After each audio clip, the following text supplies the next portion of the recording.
The 9,584th meeting of the Security Council is called to order. The provisional agenda for this meeting is the situation in the Middle East, including the Palestinian question. The agenda is adopted.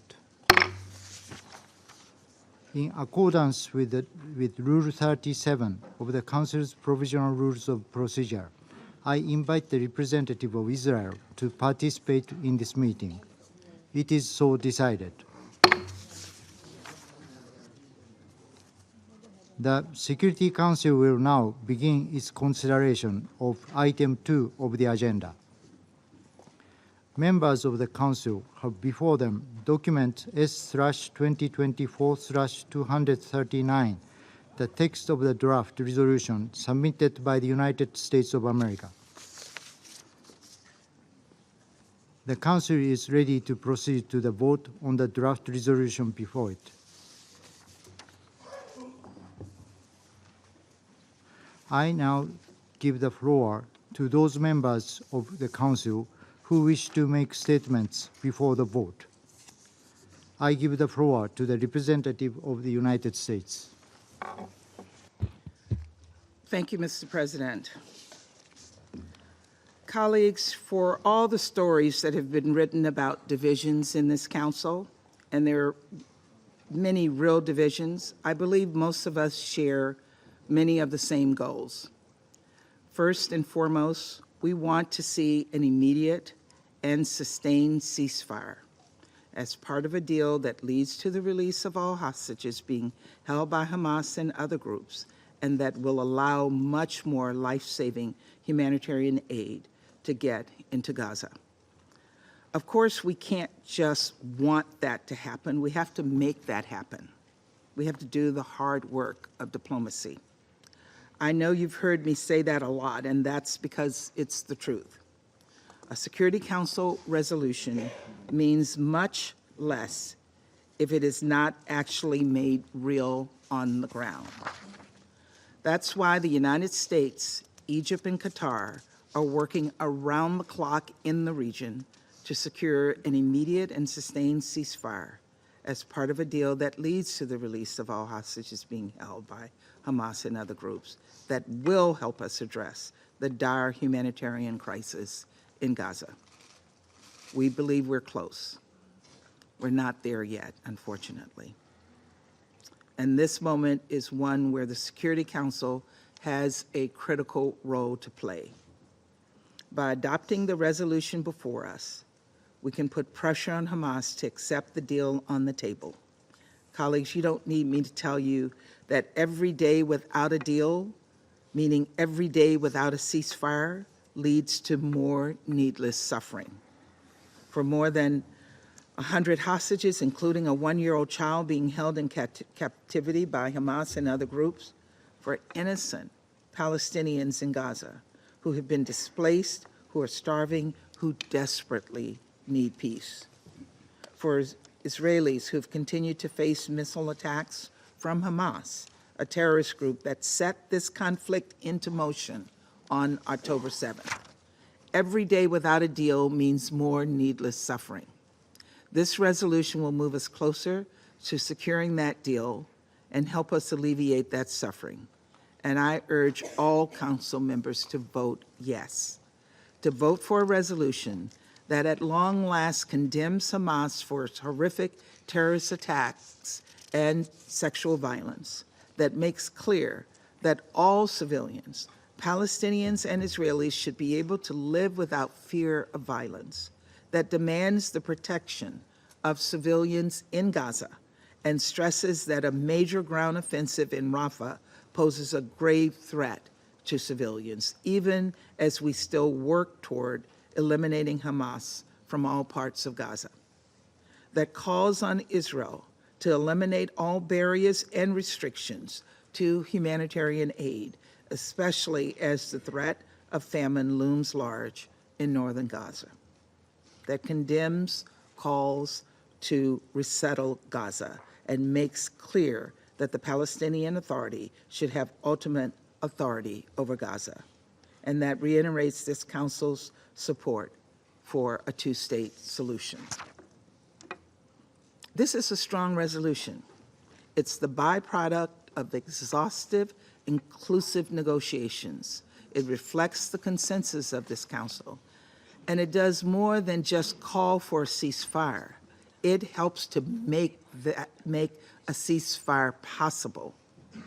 It would be a historic mistake for the council to not adopt this text, and I again urge all council members to vote yes. Thank you, Mr. President. I thank the representative of the United States for their statement. I give the floor to the representative of Russian Federation.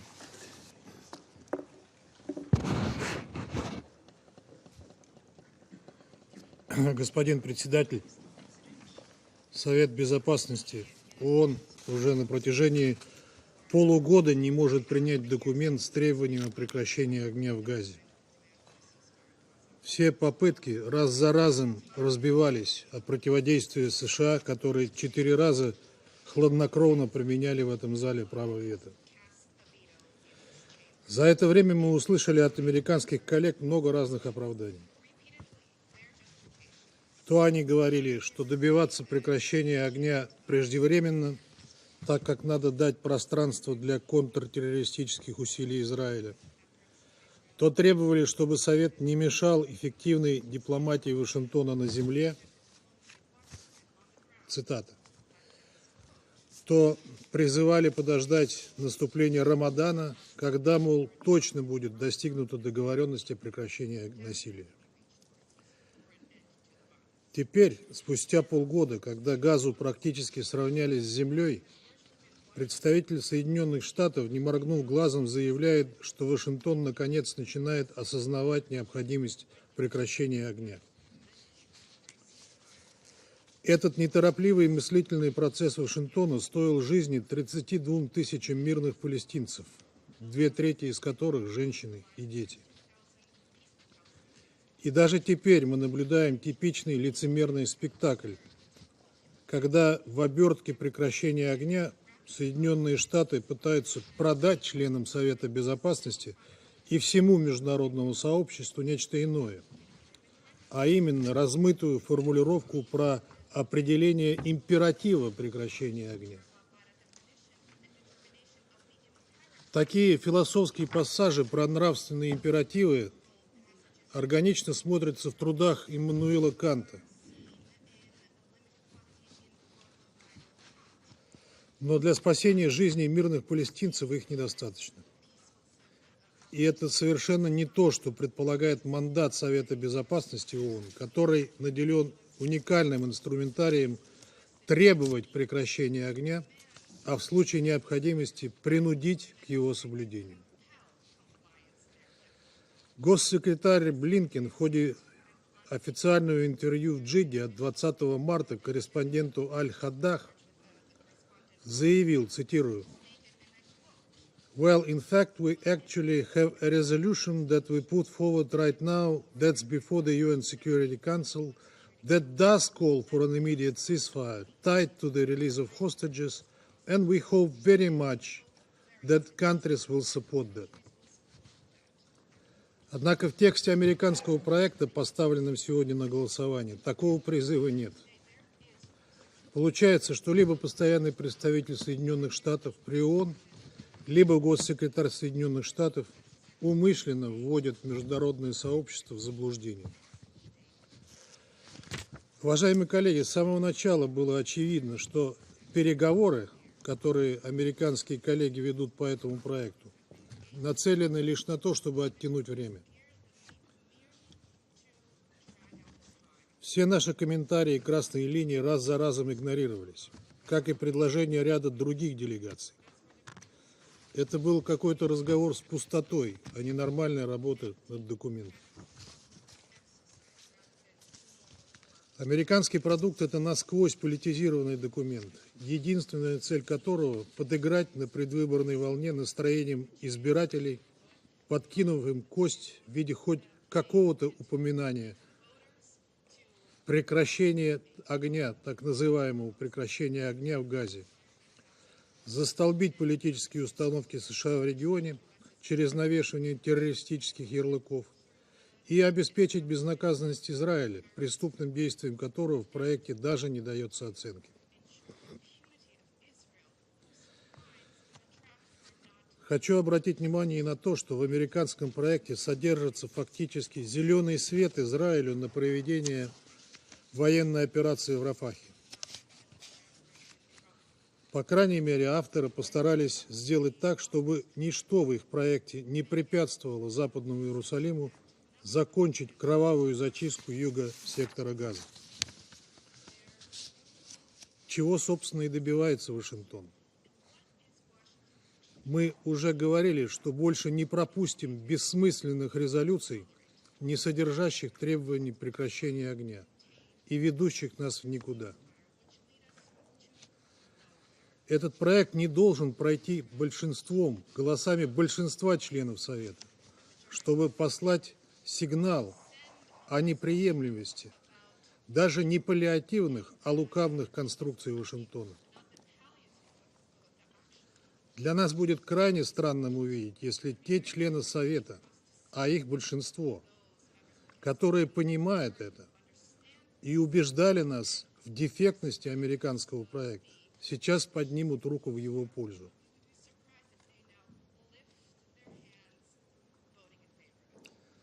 Дамы и господа, если вы это сделаете, вы покроете себя позором.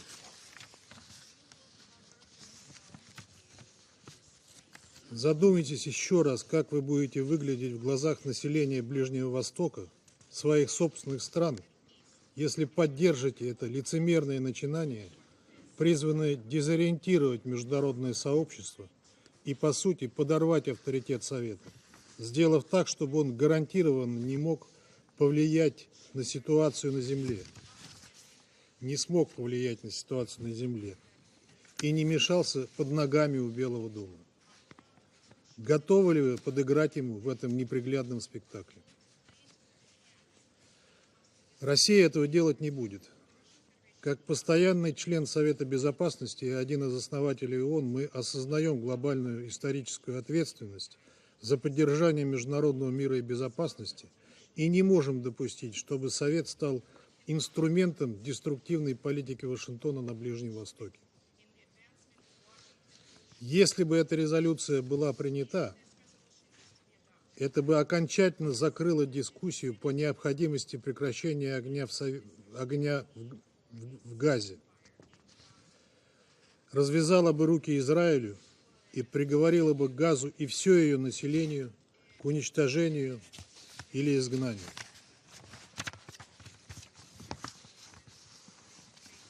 Мы в своей работе руководствуемся не тем, что угодно Вашингтону и его сателлитам, которые поднимают руку по его указке, а тем, что необходимо палестинцам и что содействует достижению мира. Призываем членов Совета Безопасности не допустить этого и проголосовать против американского проекта. Господин председатель, с тем, чтобы Совет Безопасности ООН все-таки смог реализовать свой мандат по поддержанию международного мира и безопасности, ряд непостоянных членов Совета подготовил альтернативный проект резолюции, в котором черным по белому прописаны требования как по прекращению огня, так и по безусловному освобождению заложников. Это сбалансированный и деполитизированный документ. Не видим причин, по которым члены Совбеза могут отказать ему в поддержке. Разве только если прекращение огня и освобождение заложников в их планы не входит. Это попытка дать Совету выполнить возложенные на него благородные функции. Призываем ее не упускать. Благодарю вас. I thank the representative of Russian Federation for their statement. I shall put the draft resolution to the vote now. Will those in favor of the draft resolution contained in document S/2024/239 please raise their hand.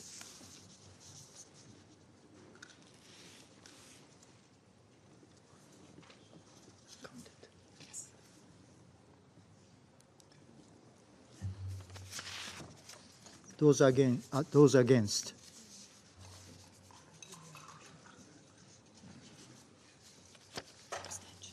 Abstention.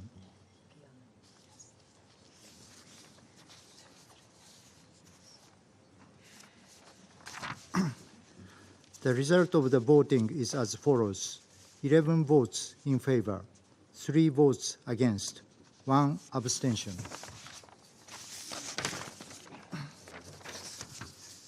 The draft resolution has not been adopted owing to the negative vote of a permanent member of the Council.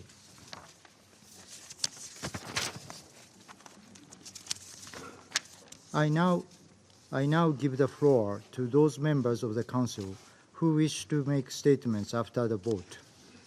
I give the floor to the representative of the United States. Thank you again, Mr. President. Colleagues, today the United States put forward a resolution in good faith after consulting with all Council members and after multiple rounds of edits. The vast majority of this Council voted in favor of this resolution. But unfortunately, Russia and China decided to exercise its veto. And now, Russia and China will give you all sorts of explanations for its obstruction. But whether or not it will admit it, there are 2 deeply, deeply cynical reasons behind its votes. First, Russia and China still could not bring itself to condemn Hamas's terrorist attacks on October 7th. Can we just pause on that for a moment? Russia and China refuses to condemn Hamas for burning people alive, for gunning down innocent civilians at a concert, for raping women and girls, for taking hundreds of people hostage. This was the deadliest single attack on Jews since the Holocaust. And a permanent member of this Council can't even condemn it. I'm sorry, it's really outrageous, and it's below the dignity of this body. The second reason behind this veto is not just cynical, it's also petty. Russia and China simply did not want to vote for a resolution that was penned by the United States because it would rather see us fail than to see this Council succeed. Even after inclusive consultations over weeks and weeks, even after negotiations and edits produced a draft that received overwhelming Council support. And as you saw today, nearly every Council member voted to put the full weight of this body behind the diplomatic efforts to secure an immediate and sustained ceasefire as part of a deal that leads to the release of all hostages that will allow much more humanitarian aid to get into Gaza. But once again, Russia put politics over progress. Russia, who has carried out an unprovoked war on its neighbor, has the audacity and the hypocrisy to throw stones when it lives in a glass house itself. So let's be honest, for all the fiery rhetoric, we all know that Russia and China are not doing anything diplomatically to advance a lasting peace or to meaningfully contribute to the humanitarian response effort. Colleagues, there is obviously another resolution that some of you would like to be considered, but in its current form, that text fails to support sensitive diplomacy in the region.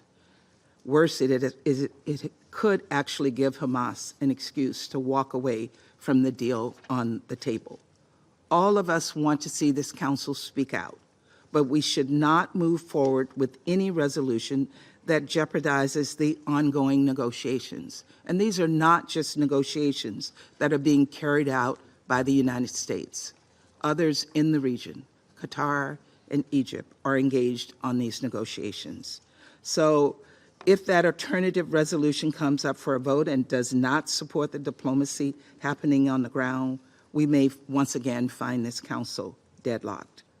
I truly hope that that does not come about. And so for our part, the United States will keep at it. We'll continue to work toward a deal alongside Qatar and Egypt. And we will work with any Council member that is seriously interested in adopting a resolution that will help make that deal possible. Thank you, Mr. President. I thank the representative of the United States for their statement. I give the floor to the representative of the United Kingdom. Thank you, President. The United Kingdom voted yes on the text before us this morning. We voted yes on the need for an immediate and sustained ceasefire to protect civilians, allow humanitarian aid in, and alleviate suffering.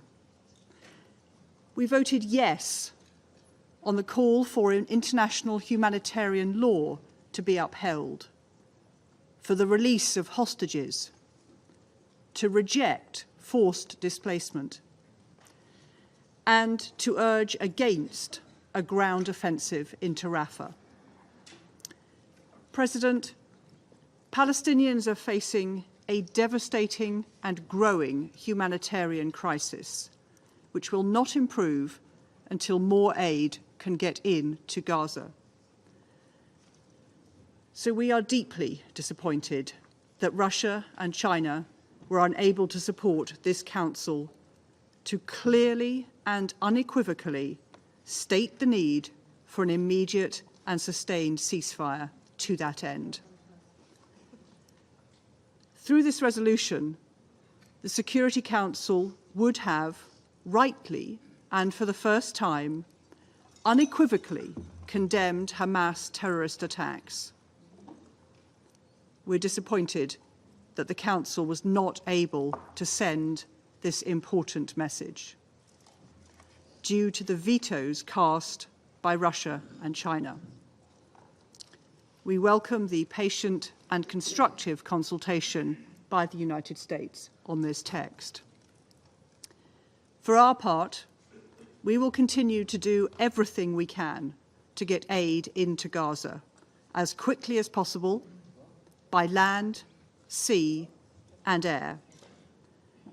But an immediate stop in the fighting is the only way to get aid into Gaza that is so desperately needed and make progress towards a permanent, sustainable ceasefire. I thank you.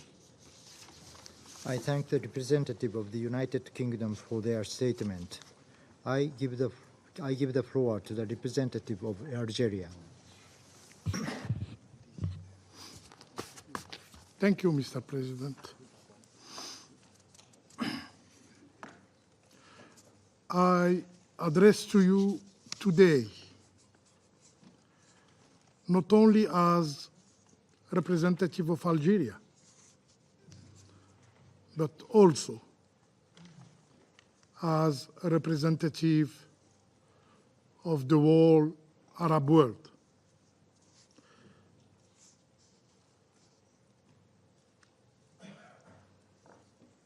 Witnessing the unfolding tragedy in Palestine, our region is devastated by the violence inflicted upon the Palestinian people. Live scenes of destruction and killing, inflicting profound suffering, are not bearable anymore. Since the beginning of the aggression against the Palestinian people, the Arab group have consistently called to put an end to this carnage. Only by ceasing hostilities we can alleviate the immense suffering and ensure that large-scale humanitarian assistance reaches those in need. For this purpose, we presented last month a draft resolution who garnered significant support within the Security Council, but it was ultimately vetoed. We firmly believe that its adoption could have saved thousands of lives of innocent people. It is beyond any doubt that Resolution 2712 and 2720 have fallen short due to the absence of a clear demand for a ceasefire. Those who believe that the Israeli occupying power will choose to uphold its international legal obligation are mistaken. They must abandon this fiction. Mr. President, since the circulation of this draft resolution over a month ago, Algeria has participated actively and in good faith in the negotiation process, proposing reasonable edit to achieve a more balanced and acceptable text. We acknowledge the effort made by the US delegation, especially Ambassador Greenfield, in accommodating some of our proposals. However, our core concerns remained unaddressed, despite the many circulated revised versions. Throughout this process, we emphasized relentlessly the urgency of an immediate ceasefire to prevent further loss of life. We echoed the demand of millions of people and humanitarian actors for an immediate cessation of hostilities. Regrettably, the draft resolution falls short of our expectations. It fails to adequately address these main issues and the immense suffering enduring by the Palestinian people. Over 5 months, the conflict in Gaza has resulted in the tragic loss of life of more than 32,000 Palestinian lives. 32,000 Palestinian lives. More than 74,000 injuries, with 12,000 suffering permanent disabilities. These are not mere statistics. They represent lives. They represent dreams. They represent hopes who have been destroyed. Alarmingly, the text avoids mentioning the responsibility of the Israeli occupying power. These individuals were not lost due to act of self-harm. They were killed. Their perpetrators must be held accountable. For us, in the Arab world, in the Islamic nation, in the whole world, Palestinians' lives undeniably matter.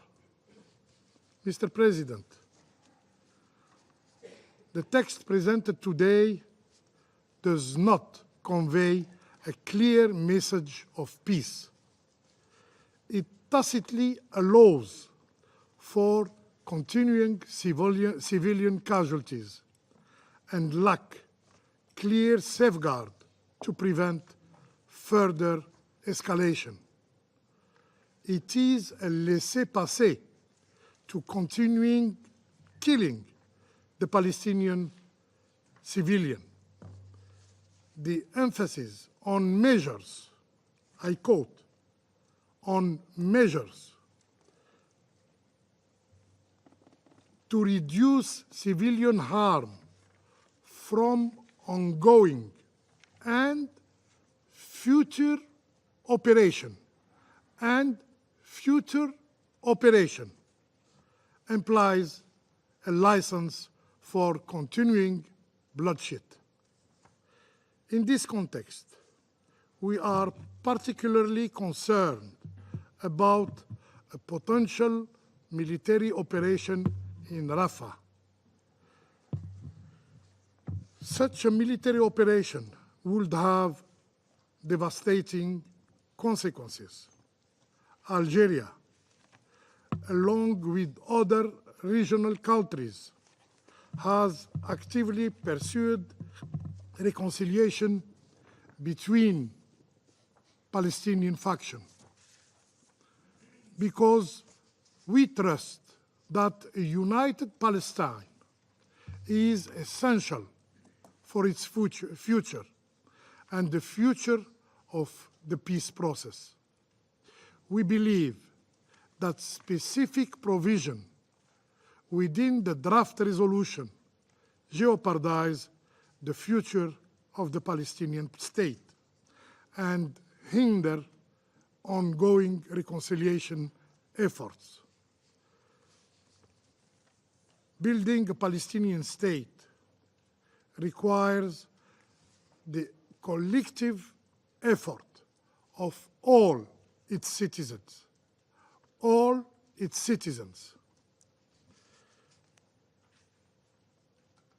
And the Security Council actions should support, not impede, this process. Mr. President, UNRWA plays a vital role in assisting Palestinian refugees not only in Palestine, but also in Jordan, in Lebanon, in Syria. It is a tool of regional stability. Any resolution undermining UNRWA mandates would exacerbate the already dire humanitarian situation. UNRWA continuing operation is essential until Palestinian refugees are able to sustain themselves or to return home, as stipulated by international law.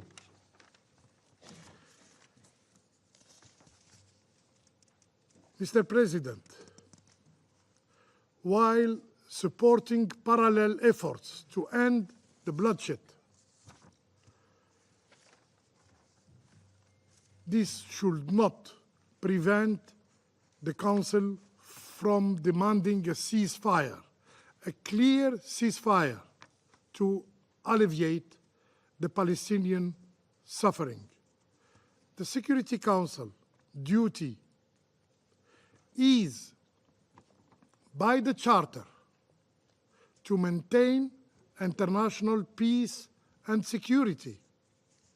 It should be empowered to impose a ceasefire. For all this reason, Algeria voted against this draft resolution.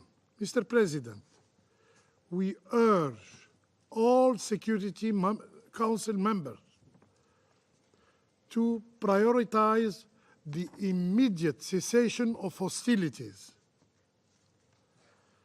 The Security Council must take decisive and meaningful action to halt the violence and pave the way for a sustainable peace process in Palestine and also in the wider region. It is still within our capacity to act, and urgently. I thank you. I thank the representative of Algeria for their statement. I give the floor to the representative of France. Monsieur le Président, la France remercie les États-Unis d'avoir proposé cette résolution en faveur de laquelle elle a voté. Ce Conseil doit continuer à agir alors que la catastrophe humanitaire à Gaza s'aggrave chaque jour davantage. La France exige la libération immédiate et inconditionnelle de tous les otages. Elle exige aussi un cessez-le-feu immédiat et durable. Elle soutient par conséquent les efforts de plusieurs membres élus de ce Conseil qui proposent un projet de résolution en ce sens, et elle se félicite que ce projet soutienne sans réserve les efforts en cours à Doha.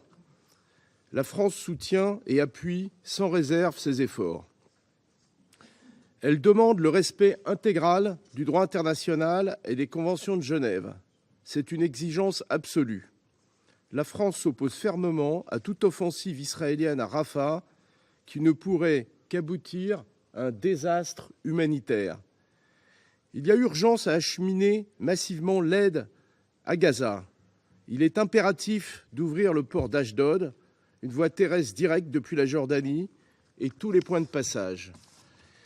Fidèle à ces principes, la France continuera d'appeler ce Conseil à condamner les actes terroristes et les violences sexuelles commis par le Hamas et d'autres groupes terroristes le 7 octobre. En octobre dernier, une grande majorité d'entre nous avait soutenu le projet brésilien qui dénonçait clairement ces actes.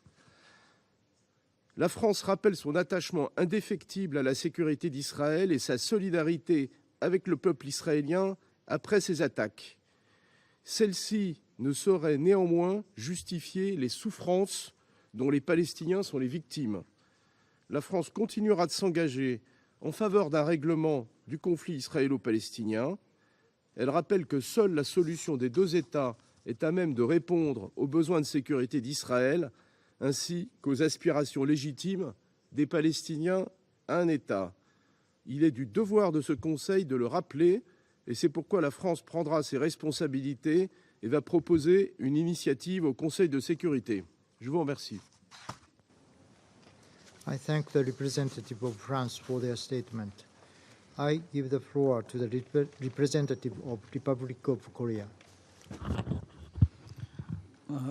Thank you, Mr. President. The Republic of Korea voted in favor of the draft resolution proposed by the U.S., as this includes positive elements that can plant the seeds for more sustainable peace in Palestine and Israel, including support for the ongoing negotiations to achieve the release of hostages and an immediate ceasefire.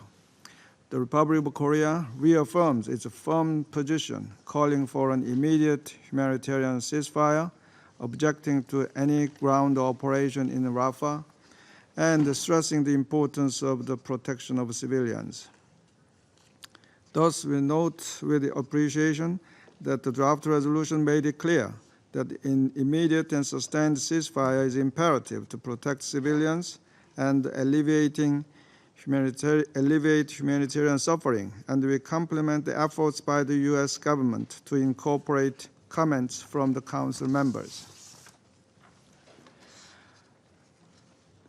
This draft resolution proposed by the U.S. contains other important elements, including support for diplomatic efforts to ensure ceasefire and the release of all remaining hostages, clear condemnation of all acts of terrorism, including the deplorable Hamas-led attacks of the 7th of October, and concern over the ground offensive into Rafah. It also demands all parties to enable the full, immediate, safe, sustained, and unhindered delivery of humanitarian assistance to the civilian population throughout Gaza. In addition, it includes rejections of forced displacement, the establishment of so-called buffer zones, and new settlements in Gaza, as well as a commitment to the two-state solution. Thus, it is regrettable that another opportunity for this Council to forge a favorable response has failed to draw consensus. The Republic of Korea will continue to constructively engage with other members of this Council to reach a meaningful outcome in responding to the grave situation in Gaza. I thank you. I thank the representative of Republic of Korea for their statement. I give the floor to the representative of China. 主席先生，中方对刚刚付诸表决的决议草案投了反对票。我愿就中方的投票立场和有关考虑说明如下：加沙冲突爆发已经160多天，面对32000多名无辜平民丧生，上百万人处于饥荒的人间惨剧，安理会最迫切需要采取的行动是推动立即实现无条件、持久的停火。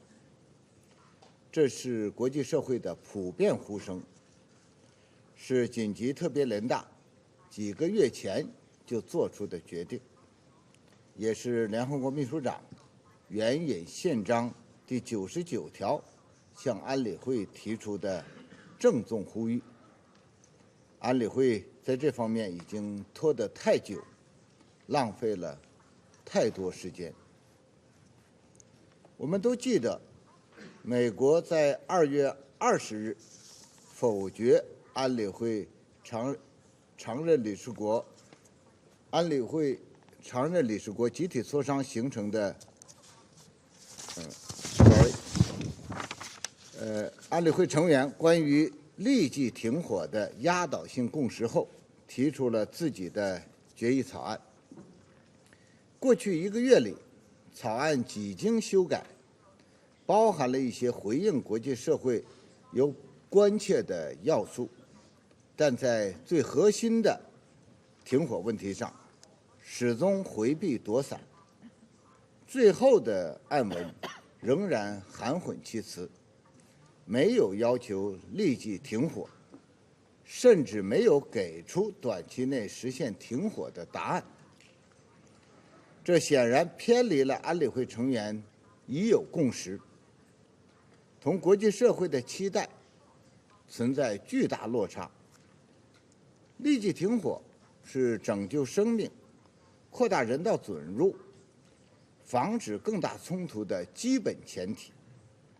美方草案反而为停火设置前提，这无异于为继续杀戮开了绿灯，是不可接受的。草案在其他许多方面也很不平衡，特别是针对以色列近期多次宣称计划军事进攻拉法，草案没有明确无误地表明反对态度，这将释放一个十分错误的信号，带来严重后果。安理会的任何行动都应该经得起历史的检验，经得起良知道义的拷问。基于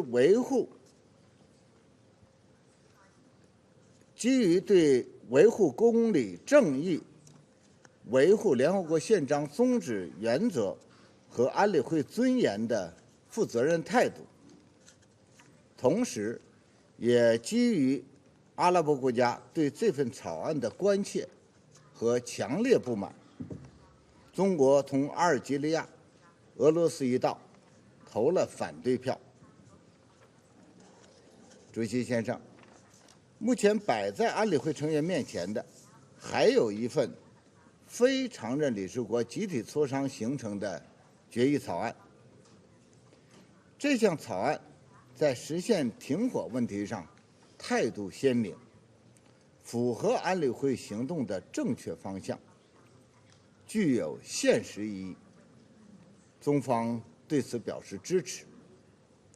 我们希望安理会成员就此达成一致，尽快发出立即停火止战的明确信号。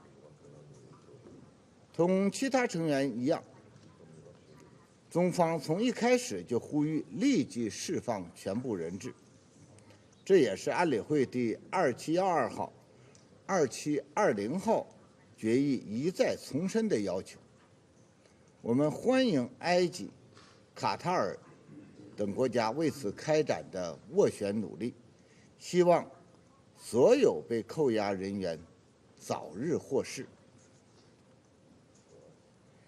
中方拒绝美国、英国对中方投票立场的无理指责。如果美国对实现停火是认真的，就不应多次否决多项安理会决议，就不该绕了很大一个圈子，玩弄文字游戏，却在关键问题上含混不清。如果美国对实现停火是认真的，那么请对另一项明确要求停火的决议草案投赞成票，让停火得以立即实现，让巴勒斯坦人民停止遭受苦难，让人质早日回家。对美方来说，现在重要的不是语言，而是行动。无论如何，中方将继续同安理会成员和国际社会一道，为停火止战、缓解灾难、落实两国方案、实现巴勒斯坦问题全面、公正、持久解决，发挥负责任、建设性作用。谢谢主席。I thank the representative of China for their statement. I give the floor to the representative of Malta. Thank you, President. Malta thanks the United States for their efforts and consistent engagement on this draft resolution. Malta voted in favor of the text, and we regret that the use of the veto has prevented its adoption. We believe that this draft would have represented another important step in the right direction and would have continued to build upon resolutions 2712 and 2720. Malta remains firm in its position that an immediate and permanent ceasefire is the only avenue through which we can prevent a further deterioration and begin addressing the impact of the Israeli-Hamas war. We support and appreciate ongoing efforts by Egypt, Qatar, and the United States to negotiate a deal which allows for the release of hostages. We will continue to reiterate our call on Hamas to release all hostages safely and unconditionally. We welcome that the draft condemned the heinous Hamas terror attacks of 7th October, including the taking of hostages and sexual violence committed. We recognize that this text emphasizes concerns on a ground offensive into Rafah and the catastrophic consequences this will cause for 1.5 million, the majority of whom are women and children. However, we underline that the Council cannot be perceived to authorize any ongoing or future Israeli military operations into Rafah in any way. We stress our firm rejection of any ground offensive into Rafah and believe the draft should have had stronger and more reassuring language on this matter. We also underline the fact that a forced displacement of the Palestinian civilian population from and within Gaza would amount to grave breaches of international law. Malta continues to be gravely alarmed at the ever-increasing humanitarian toll of this war, which also persists during this holy month of Ramadan. We firmly reiterate our call for Israel to ensure the immediate, safe, sustained and unhindered delivery of adequate and desperately needed aid to the people in Gaza. We must do our utmost to alleviate the suffering of the civilians in Gaza. We also repeat our call for the full implementation of Resolutions 2712 and 2720. Malta remains deeply concerned about the ongoing situation in the region. We reiterate that an immediate and permanent ceasefire remains a priority to de-escalate this gravely concerning spiral of violence and regional escalation. In closing, President, Malta reaffirms its steadfast commitment to achieving comprehensive peace in the Middle East.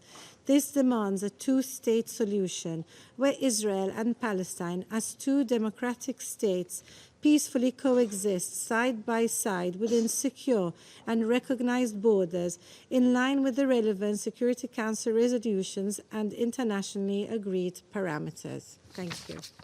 I thank the representative of Malta for their statement. I give the floor to the representative of Guyana. Thank you, Mr. President. After 5 months of war in Gaza and the horrific attacks of 7th October 2023, this Council has still not been able to adopt a text that addresses all the dimensions of the conflict in a manner that impacts the situation on the ground and upholds the rule of law. While Guyana welcomed the U.S. initiative to develop a draft resolution and the transparency with which the negotiations were conducted, we are of the view that given the length of time spent on those negotiations and certain positions consistently expressed by several delegations, the draft could have better reflected the broad-based feedback. Mr. President, dear colleagues, Guyana abstained on this draft resolution for a number of reasons, which I will elaborate. First, contrary to some media and other reports, this resolution does not call for an immediate ceasefire. Instead, we note that it, and I quote, determines the imperative for a ceasefire, end of quote, and calls for support for diplomatic efforts that are ongoing outside of the UN. While those efforts must be commended, given the responsibility and mandate of this Council, Guyana could not support a resolution that does not unequivocally call for an immediate ceasefire. Nearly 32,000 persons have been killed in Gaza since 7th October, the majority of whom are women and children. More than 74,000 have been maimed. Initial UN assessments have concluded that it would take years to clear 23 million tons of rubble and unexploded weapons scattered across Gaza. The latest IPC report projects famine between now and May 2024. In summary, this man-made disaster cannot be halted without an immediate ceasefire, and it is this Council's responsibility to unequivocally demand one, even as it acknowledged the efforts of Qatar, Egypt, and the United States. Second, the demand for a ceasefire should not be linked to or conditioned on the release of hostages. The taking of hostages is strictly prohibited under international law, and their release must be unconditional. Guyana reiterates its call for the immediate and unconditional release of all hostages. Two wrongs cannot make a right, and the Palestinian people should not be collectively punished and themselves held hostage for the crime of others. Third, in our view, this text lacked attribution in a number of key areas.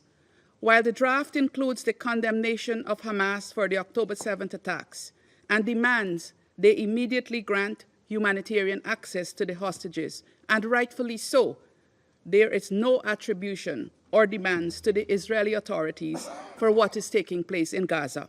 For example, who is responsible for 1.5 Palestinians taking refuge in Rafah, and who has announced a planned military ground offensive there? To whom is the demand for compliance with obligations under international law regarding the protection of civilians and civilian objects, humanitarian access, and the protection of humanitarian relief and medical personnel, their assets and infrastructure applicable? Who has erected and maintained the existing barriers to the provision of humanitarian assistance at scale? Who is responsible for the forcible displacement of the civilian population in Gaza? who is preventing the use of all available routes to and throughout the entire Gaza Strip, who does not respect the confliction and notification mechanisms. We know the answers to these questions. We have heard briefer after briefer, both from the UN system and civil society, describe the situation on the ground, explaining where the problems are and who is responsible for creating these problems. Why then were the relevant demands in the resolution not clearly addressed to the occupying power? Not even once was this done. Indeed, if one were to read this resolution without background knowledge, it would be difficult to ascertain which party in this conflict is committing the atrocities in Gaza, atrocities which necessitated this draft resolution being put forward. In a resolution of 41 paragraphs, 2,036 words, the occupying power is mentioned once in the penultimate paragraph. Fourth, preambular paragraph 7 was of particular concern to Guyana. This council is the organ with the charter responsibility for addressing threats to peace, breaches of the peace, and acts of aggression. How can we endorse the idea of, and I quote, ongoing and future operations, end of quote, in Gaza, as long as measures are taken to, and I quote again, reduce significantly civilian harm, end of quote. This idea was rejected by several delegations during the course of the negotiations. In Guyana's view, this is in direct contravention of the Council's responsibility. It would set a dangerous precedent and make the Council complicit in the atrocities being committed in Gaza now and in the future. Fifth and final, we took note of the 4 paragraphs treating with the mandate of the Senior Humanitarian and Reconstruction Coordinator for Gaza. While we applaud the coordinator's efforts, we are of the view that the scale of efforts that would be required in Gaza after the war would warrant a key role for UNRWA, given its decades of experience in the Strip and its capacity vis-à-vis other agencies operating there. This Council has heard many times of the indispensability of UNRWA. It is the lifeline for Palestinians. We were, therefore, disappointed that the only mention of UNRWA in the draft pertained to the investigations into the allegations against a small number of its staff. Guyana, supported by several delegations, had requested an affirmation of UNRWA's important mandate in the text, but this was not taken on board. Mr. President, dear colleagues, this Council still has an opportunity to take action to end the suffering of all parties. Civilians in Gaza need a respite. Palestinians need a respite. Israelis need a respite. Both need a respite from this continuous cycle of violence and pain. That is the real window of opportunity, the strong desire by the people of Palestine and Israel for peace. Guyana is prepared to work with other Council members to respond to their needs and legitimate aspirations, including, very important, the two-state solution. This must not be postponed. I thank you. I thank the representative of Guyana for their statement. I give the floor to the representative of Slovenia. Thank you very much, Mr. President. A month after our last vote, I will repeat my words.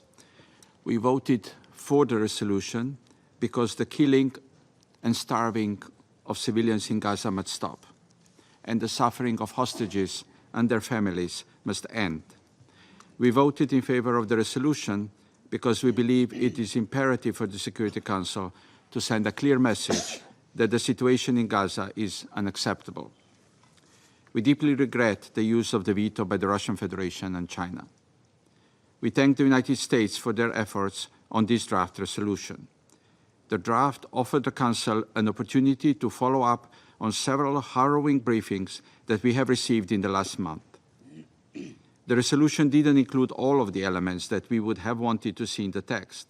However, it provided us an opportunity to express ourselves on a number of particularly concerning aspects of the crisis in Gaza, and they include the importance of achieving an immediate and sustained ceasefire, the need to release hostages, a clear stance against an offensive in Rafah and its serious implications for regional peace and security, the urgency of removing roadblocks to humanitarian assistance, including the need for increased provision and distribution of humanitarian aid, the need for respect of international law and protection of civilians and civilian objects, the need for protection of humanitarian relief and medical personnel, the rejection of an attempt at territorial or demographic change of Gaza, including forced displacement, and the commitment of the Council to the vision of the two-state solution.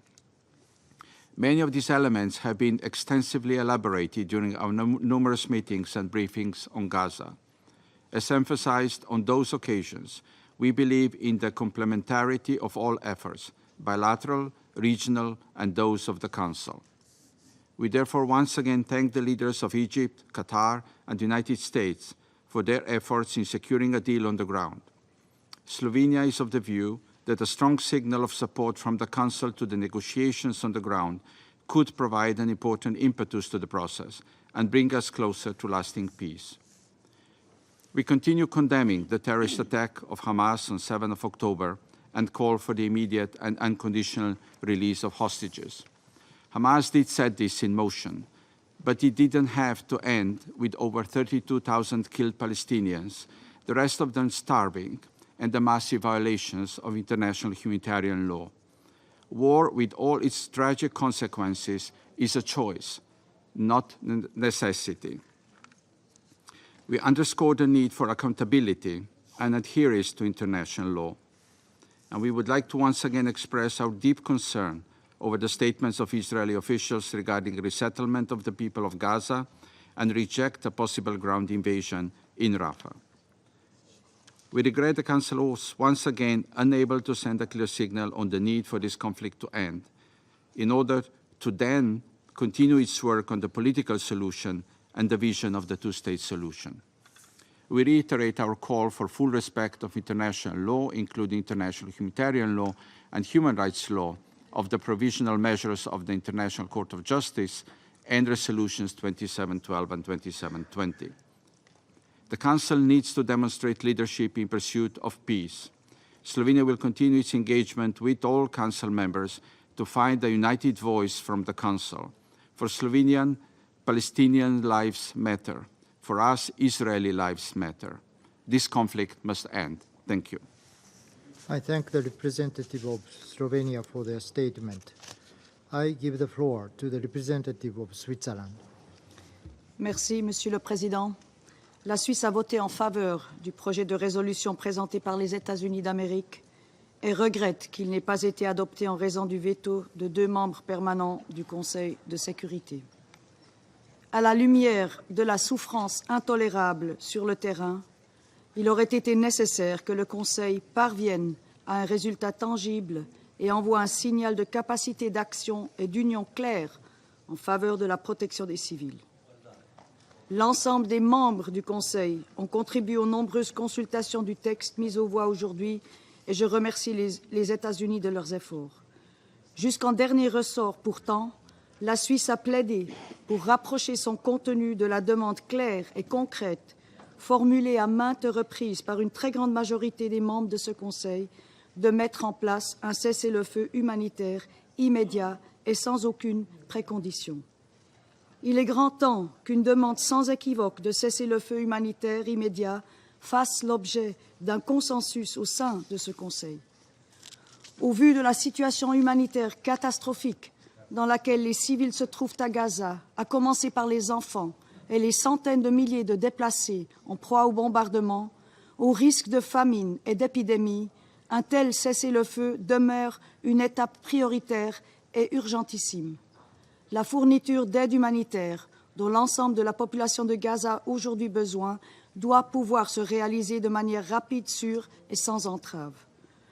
Nous notons que le texte américain n'appelle pas explicitement à la libération immédiate et inconditionnelle des otages, demande qu'une grande majorité des membres du Conseil, dont la Suisse, n'a cessé de formuler depuis les actes de terreur perpétrés par le Hamas le 7 octobre dernier.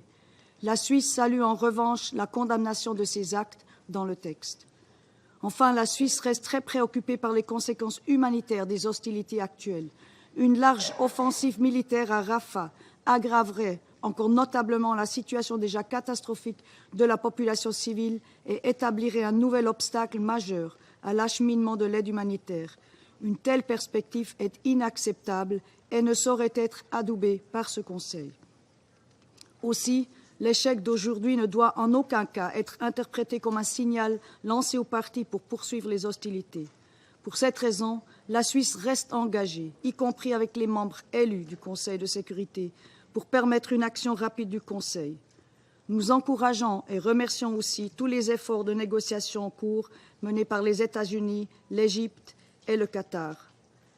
Il reste aussi de notre devoir de veiller à ce que les obligations en vertu du droit international, notamment du droit international humanitaire et des droits humains, soient respectées par toutes les parties en toutes circonstances, même en l'absence de résolution émanant du Conseil, afin de protéger et venir en aide aux populations civiles. La Suisse demeure engagée pour une action unifiée visant à porter fin à ce conflit et rétablir un horizon politique conformément à notre mandat de maintenir la paix et la sécurité. Je vous remercie. I thank the representative of Switzerland for their statement. I give the floor to the representative of Sierra Leone. Mr. President, today, the Security Council has considered the draft resolution presented by the United States as part of the Council's efforts to fulfill its responsibility under the Charter of the United Nations to maintain international peace and security.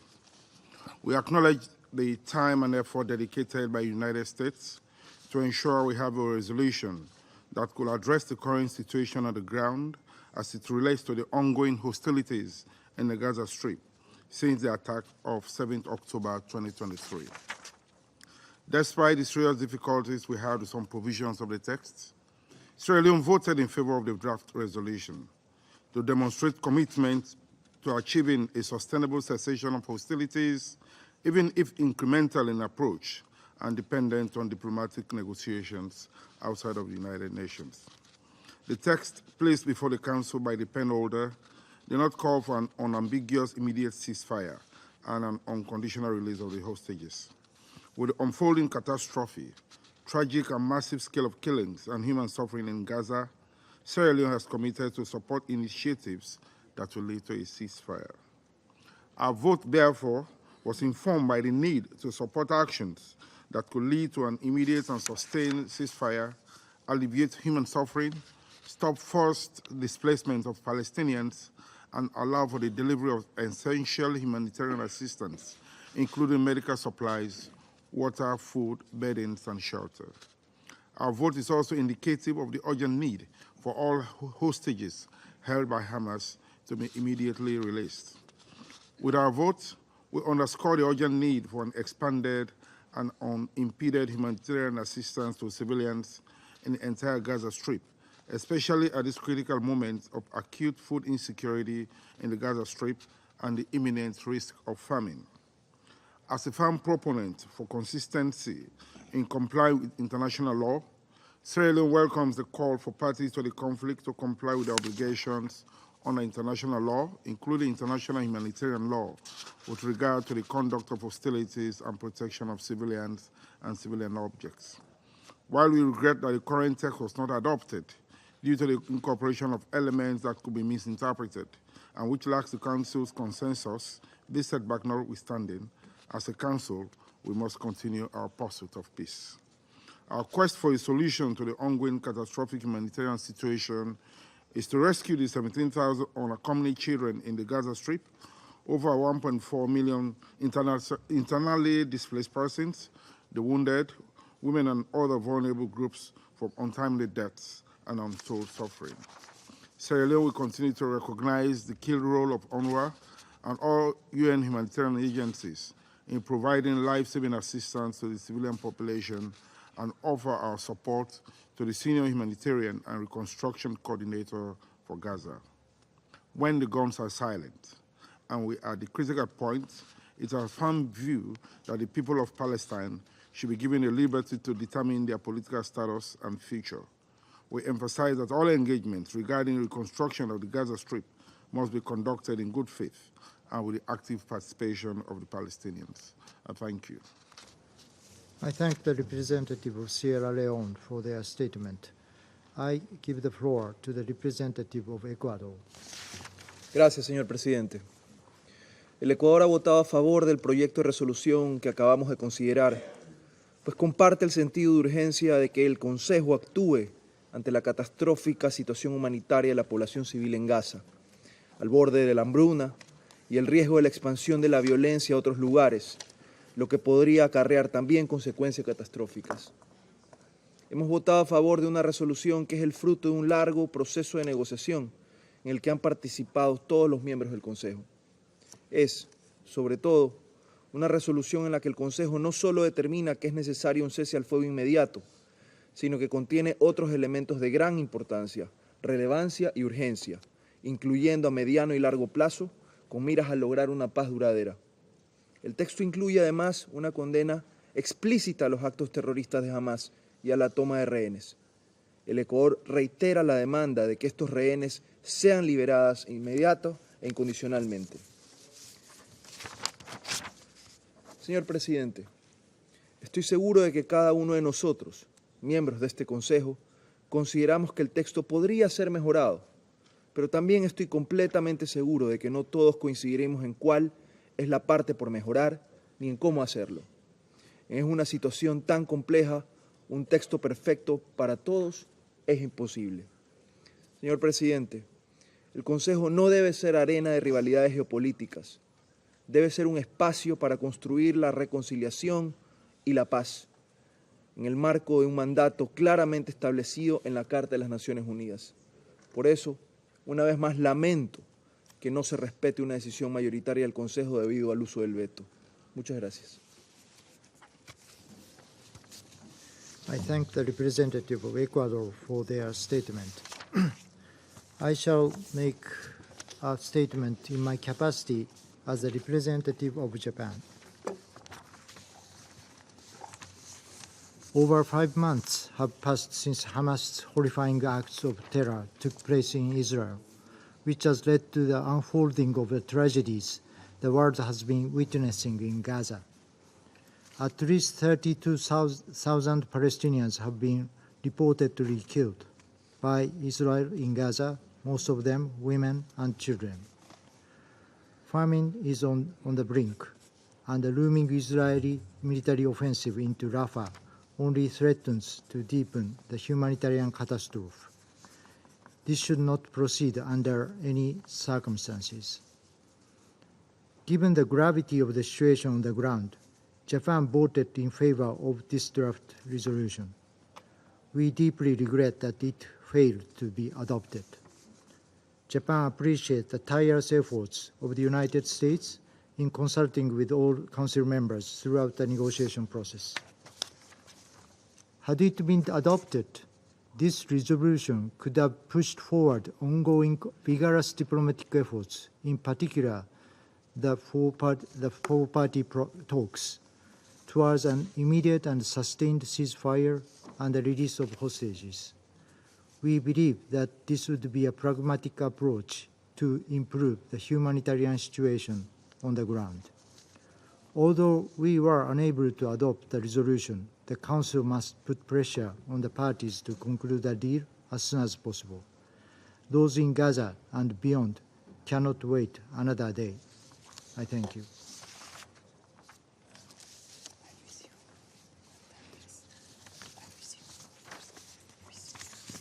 I resume my function as President of Council. The permanent representative of Russian Federation has asked for the floor to make a further statement. I give them a floor. Господин председатель, мы сейчас слушали лицемерные речи некоторых членов Совета, проливавших крокодиловые слезы по поводу российского и китайского вето. Мы объяснили причины, почему мы не пропустили эту резолюцию.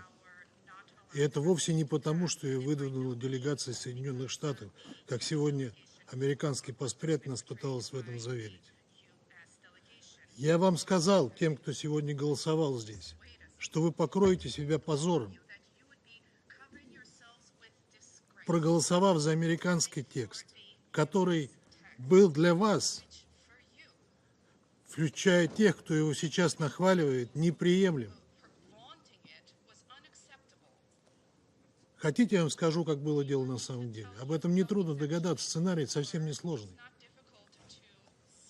Ваши американские сюзерены, помимо того, что они выкручивали руки вашим руководителям по столицам, сказали вам не стоит волноваться, Россия все равно заветирует этот текст. Зато вы не пойдете против американского текста. Вот и все, вот и весь сценарий. Поэтому не надо нам здесь сейчас лицемерно убеждать о том, как вы расстроены, о том, что Россия и Китай заветировали эту резолюцию. Еще раз говорю, вы сегодня себя покрыли позором, проголосовав за текст, который вы сами не поддерживали. И не поддерживаете на самом деле.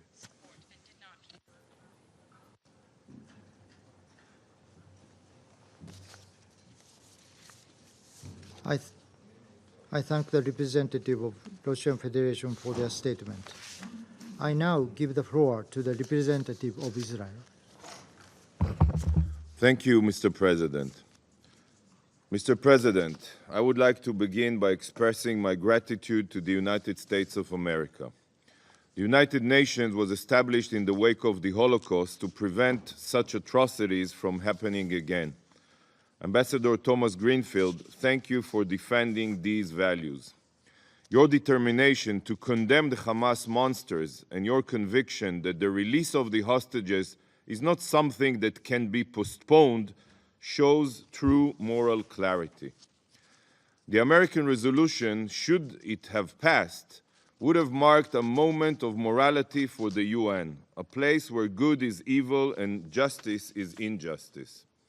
It would have been the very first time that this Council, or any UN body, condemned Hamas and their brutal massacre. Yet, sadly, for purely political reasons, this resolution did not pass, and terrorists can continue benefiting from this Council whitewashing their crimes. Colleagues, how can we explain to children around the world that the body mandated to uphold global peace and security refuses to condemn terrorists for the most horrific crimes?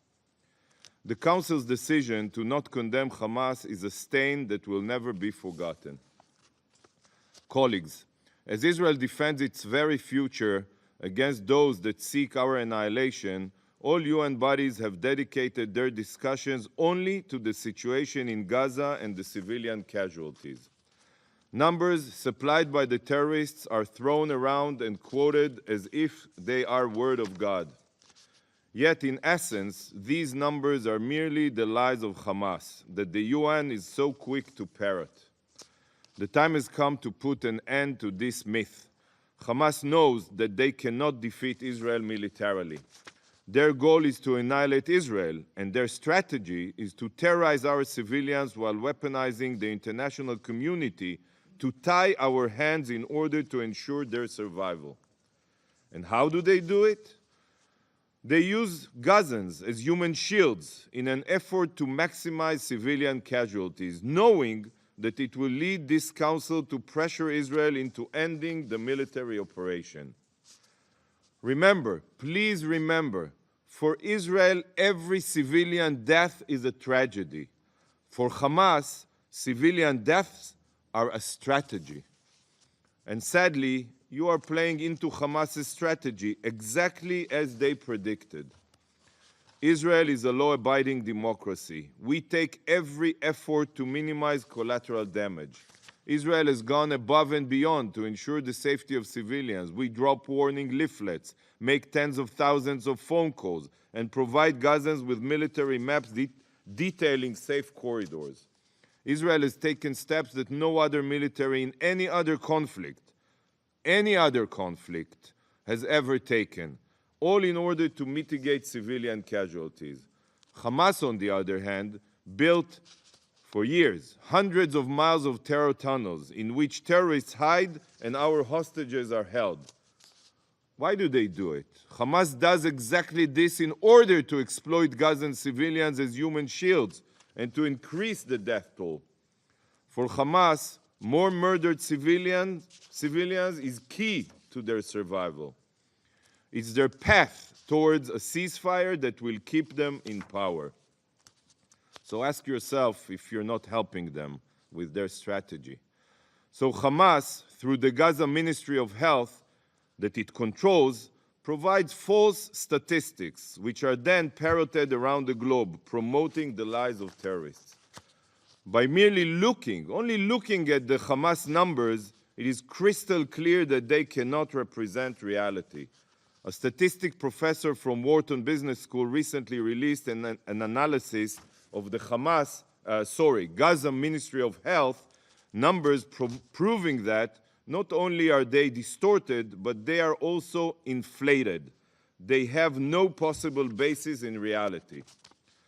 But even if we were to take Hamas's falsified numbers at face value, the non-combatant to combatant ratio in Gaza is roughly 1-to-1. This is the lowest ratio in the history of urban warfare. Every civilian death in Gaza, as I said, is tragic, but the only party to blame is Hamas. Yet the Security Council refused to hold Hamas accountable for deliberately putting Gazans in the line of fire. Condemn the tunnel under schools. Condemn the exploitation of hospitals for terror. Hold Hamas accountable. The same can be said about the libelous narrative of famine in Gaza. This too is Hamas propaganda which the UN has chosen to embrace. There is absolutely no limit that Israel places on humanitarian aid entering Gaza. And to date, 300,041 tons of aid on over 18,283 trucks have entered the Strip. Any country that wishes to provide more aid is more than welcome, and we will facilitate its entry. The only reason why any Gazan lacks aid is because Hamas loots it and steals much of it for themselves. As long as Hamas is in control, Gaza's economic situation will be in ruin. Colleagues, this Council has expressed its concern over an operation in Rafah. But let me be clear. There is no country that seeks to avoid an operation in Rafah more than Israel. Is it your sons and daughters that you are sending into battle? No, it is our children who are making the ultimate sacrifice in defense of their homeland. From the outset of the war, Israel's goals have been clear. Return the hostages, dismantle Hamas's terror capabilities, and ensure that Gaza no longer poses a threat to Israel. So far, Israel has succeeded in dismantling roughly 18 of Hamas's battalions, but there are 4 remaining battalions in Rafah, with around 8,000 terrorists. Israel is fighting for her future, and if we fail to achieve our goals, Hamas will repeat October 7th again and again, as they promised publicly. Not only Hamas, by the way. Terror will prevail in our region, and this will inspire jihadist organizations all across the globe. So the only way to achieve a real and permanent ceasefire is to eliminate Hamas's capabilities entirely. And this cannot happen unless all of their battalions are demolished. You cannot extinguish a fire by putting out most of it. The fire will grow again and spread. This is what will happen without an operation in Rafah. Israel sees no alternative. The road to a permanent ceasefire passes through Rafah. If this Council has any other ideas how to dismantle the terror group without entering Rafah, we would love to hear them. We are open. Colleagues, once Hamas capabilities are dismantled, Israel's goal to demilitarizing Gaza can materialize. But for a lasting solution between Israel and Gaza, there is another requirement: de-radicalization. According to a recent poll by the Palestinian Center for Policy and Survey, the Palestinian Center Research, 71%, I repeat, 71% of Palestinians support Hamas's October 7th massacre. It's not only a minister saying this or that, as you quote here. 71% of the Palestinian people support the massacre, and over 60% of Palestinians want to see Hamas in control of the Gaza Strip. Can you comprehend this? The vast majority of Palestinians support Hamas's massacre and wish to keep these rapist murderers in power. This, colleagues, is the root of the problem. Whoever ignores this deep-seated hatred and makes demands of Israel, only Israel, by the way, is burying their head in the sand like an ostrich, just as the UN has done since Israel disengaged, withdrew from Gaza in 2005. For 18 years, the UN has turned a blind eye to Hamas's bigotry, incitement, and radical indoctrination to terror that is rampant in schools across Gaza, by the way, including in UNRWA schools. We hear calls for two states, for peace, yet the UN refuses to address the underlying issue. The vast majority of Palestinians are not looking for peace.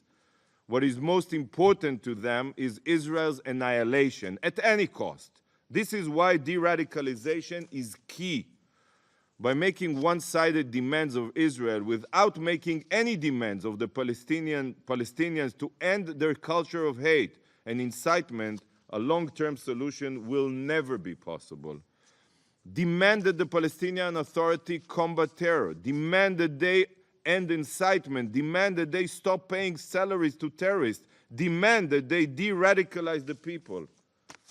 The educational transformation that the German people underwent after the Third Reich was toppled is what the Palestinians need to receive so that they finally support coexistence. Coexistence with Jews. Coexistence with Israel.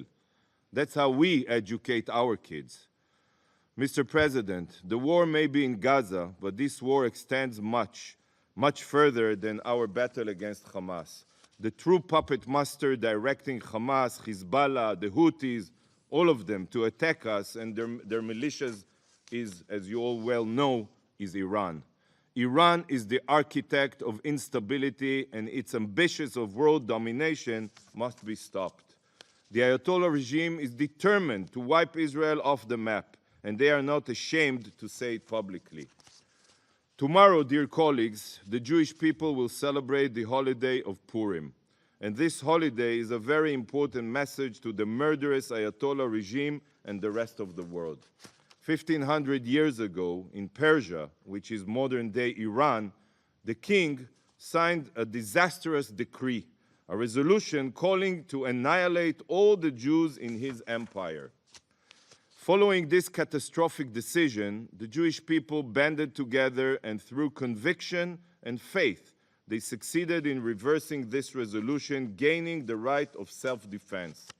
As a result, the Jewish people defeated all those who set out to murder them, and the man behind this evil plot was executed.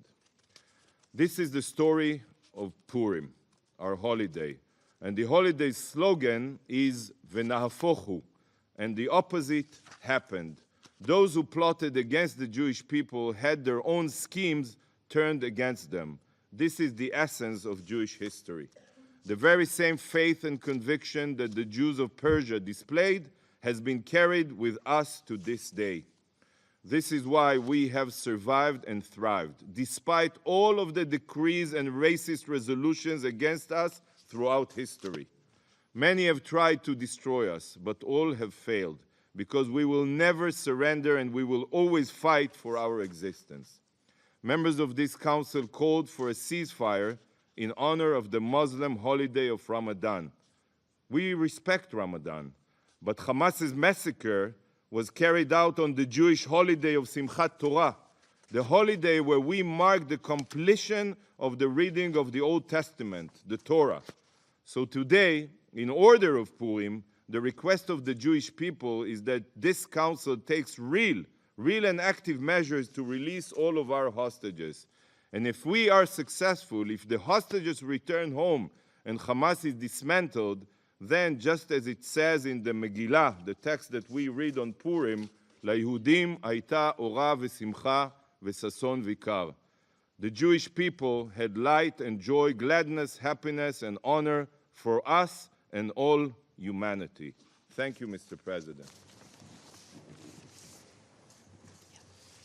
I thank the representative of Israel for their statement.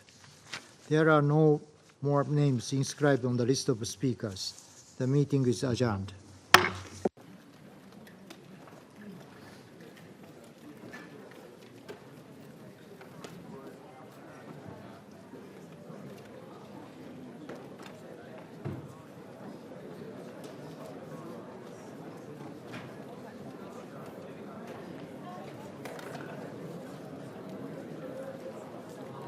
الدولي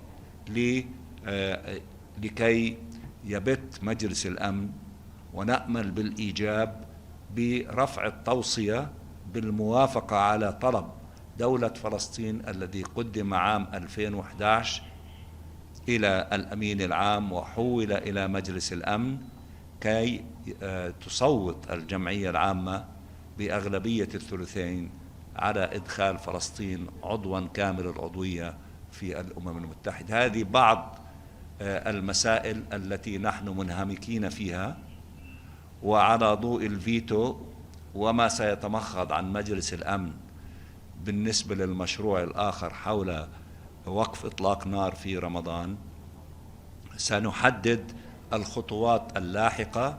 بطبيعة الحال سيكون هناك نقاشا في الجمعية العامة حول مجلس الأمن وما يتمخض من قرارات أو فشل قرارات باستعمال الفيتو، حيث سيتم مناقشة كل ذلك في الجمعية العامة. كما أن خيار استئناف الدورة الطارئة العاشرة ماثلا أمامنا.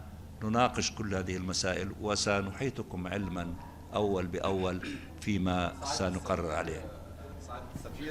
هذا السؤال الأخير. سعادة السفير ياسر نور الدين، القاهرة الإخبارية. خالص التعازي لسيادتك وللشعب الفلسطيني على أرواح الشهداء اللي بتزهق كل يوم. برأيك يعني كيف ترى هذه البلطجة الإسرائيلية والقتل الوحشي اليومي على الأبرياء من الفلسطينيين، برغم أن المجتمع الدولي الآن يعني بيشجب هذا، وحتى أن الولايات المتحدة الأمريكية قدمت اليوم هذا المشروع؟ كذلك كيف ترى الجهود العربية الدبلوماسية الممثلة في مصر وقطر والإمارات والسعودية على سبيل المثال؟ يعني أنت سألت أسئلة كثيرة. نحن أولا نقدر الوقفة الأخوية الصلبة والموحدة للمجموعة العربية بكل أعضائها وكل أركانها، وكذلك يعني نقدر الخطوات والجهود التي تقوم بها دول شقيقة كمصر وقطر في موضوع المفاوضات بشأن التبادل. وكذلك يعني نحن على علم بالاجتماعات المكثفة بما فيها للجنة السداسية، سواء الاجتماعات التي وقعت في المملكة العربية السعودية أو التي وقعت مؤخرا في مصر في القاهرة. هذه الجهود التي ركزت على وقف العدوان على شعبنا أولا، والأهداف الثلاثة التي أعلنت منذ بداية العدوان، بالإضافة إلى وقف العدوان أي وقف إطلاق النار وتوفير الإمكانيات والمساعدات الإنسانية بالحجم المطلوب وفق احتياجات شعبنا، والتصدي للتهجير القسري الداخلي والخارجي للشعب الفلسطيني، والتصدي لعدم اجتياح إسرائيل لرفح. كل هذه المسائل بالإضافة لمسائل أخرى، وهذه الجهود المكثفة وجهود الأشقاء في الجزائر الذين نحييهم من هذا الموقع، لأنهم يمثلون في مجلس الأمن على أحسن وجه ويلعبون دورا واضحا وحازما وأمينا على الموقف العربي عبروا عنهم في كلمتهم، عبروا عنه في تصويتهم، وعبروا عنه في المسيرة المستمرة حول المشروع القرار الآخر الذي ندعمه بشكل كامل. فهذه يعني بعض من الجهود العربية التي نثمنها، ونحن يعني ننظر بألم لهذه المذابح والمجازر التي ترتكبها إسرائيل، التي يجب أن يلاحق المسؤولين ويساءلوا من الجانب الإسرائيلي الذين يعطوا الأوامر لتنظيم هذه المذابح، والذين يمارسوا هذه المذابح ضد الشعب الفلسطيني في انتهاك واضح للشرعية الدولية وقرارات والقانون الدولي والقانون الدولي الإنساني والقرارات التي اتخذتها محكمة العدل الدولية بشأن القرارات الاحترازية لحماية الشعب الفلسطيني من العدوان الإسرائيلي، ال6 قرارات احترازية التي لم تنفذها إسرائيل. You are the last one, young lady. So, Shukran. Karine Otten from Le Monde. I have 2 questions. First question is towards the Gazawi people. I've heard your position, I've heard the Algerian ambassador position, but we've also listened to so many doctors, so many humanitarians this last month describing such a dire situation in Gaza. How can you explain again your position today when this ceasefire was not perfect, definitely in this resolution this morning, but your position? Second question, if this afternoon we don't go, if the vote on the ceasefire for Ramadan is not voted, do you think it will be the same regret as the American must have had with not vetoing the Brazilian resolution a couple of months ago? Well, first of all, let's hope that the other resolution will be adopted. We sincerely hope that it will be adopted. We know that it will garner somewhere between 13 to 14 votes in favor, and we hope that the other country to show sincerity about a ceasefire by not blocking it. We will find out this afternoon or the latest tomorrow morning. Concerning, the resolution that was not adopted today, actually it is not calling for a ceasefire. It expresses the urgencies of a ceasefire connected with the negotiation and the release of the hostages. So therefore, it is not a crystal clear call for a ceasefire as it is reflected in the resolution of the countries from the E10. So we need to speak about these things with clarity and not to add a spin to them. Now, with regard to UN agencies, including doctors and others, all of them, led by the Secretary General, have been calling for a long time for an immediate humanitarian ceasefire. Unfortunately, the Security Council is not listening to them and is not implementing their desire and their call of a humanitarian ceasefire. We are listening to them. We appreciate what they're doing, and we support their call, and we hope that the Security Council would listen as well. Thank you very much.